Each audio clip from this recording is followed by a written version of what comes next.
यह कहानी एक छोटे से गांव की है, जहां लोग रात के समय अजीब अजीब घटनाओं के बारे में सुनते थे। लोग कहते थे कि गांव के बाहर एक पुरानी हवेली खड़ी है, जहां एक खौफनाक चुड़ैल का साया है। रात के समय वहां से अजीब अजीब आवाजें आती है, और जो भी उस आवाज को सुनकर उस हवेली के पास जाता, वह गायब हो जाता। गांव में यह अफवाह फैली हुई थी कि वहां एक चुड़ैल का साया है, जो लोगों को अपनी चपेट में ले लेती है। गांव में एक लड़का था जिसका नाम अर्जुन था। वह बहुत साहसी था और उसे रहस्यों का पता लगाने का शौक था। एक रात अर्जुन ने सोचा कि क्यों न इस भूतिया हवेली का राज सुलझाया जाए। उसने अपने दोस्तों से कहा, मैं इस चुड़ैल का सामना करूंगा और देखूंगा कि आखिर वहां क्या हो रहा है। दोस्तों ने उसे मना किया, लेकिन अर्जुन ने किसी की नहीं सुनी और हवेली में चला गया। रात का समय था और चांद अपनी पूरी रोशनी से चमक रहा था।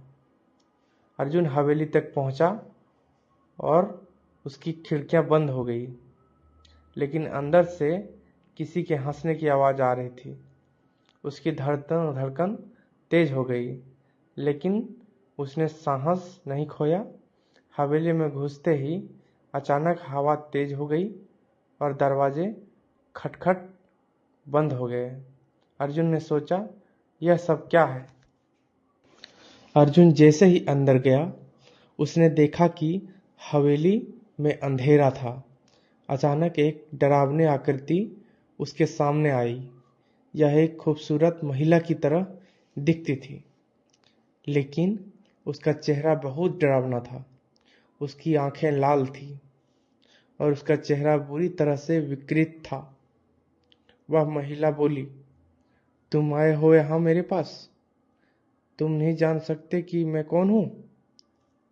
मैं एक चुड़ैल हूँ और तुम्हारे जैसे लोगों को मैं जाल में फंसा लेती हूँ। अर्जुन ने हिम्मत दिखाई और कहा, मैं डरने वाला नहीं हूँ। तुम जो चाहो कर लो, लेकिन तुझे छोड़ दो। चुड़ैल हंसी और बोली, अगर तुम जाल में फंस गए तो तुम हमेशा के लिए यहीं रहोगे। वह अचानक हवा में उड़ी और अर्जुन के चारों ओर घूमने लगी। अर्जुन को महसूस हुआ कि उसके पास ज्यादा समय नहीं है। उसे कुछ सोचना पड़ा। अर्जुन ने मन ही मन सोचा, मुझे अपनी समझ का इस्तेमाल करना होगा। उसके बाद उसने चुड़ैल को धोखा देने के लिए एक चाल चली। वह चुड़ैल से बोली, तुम मुझे अपनी शक्ति दिखाओ, मैं देखता हूँ कि तुम कितनी ताकतवर हो। चुड़ैल ने हंसते हुए अपनी शक्तियाँ दिखाना शुरू किया, लेकिन अर्जुन ने बहुत जल्द समझ लिया कि वह केवल एक भ्रम था। चुड़ैल के इर्द गिर्द फैलने वाली अजीब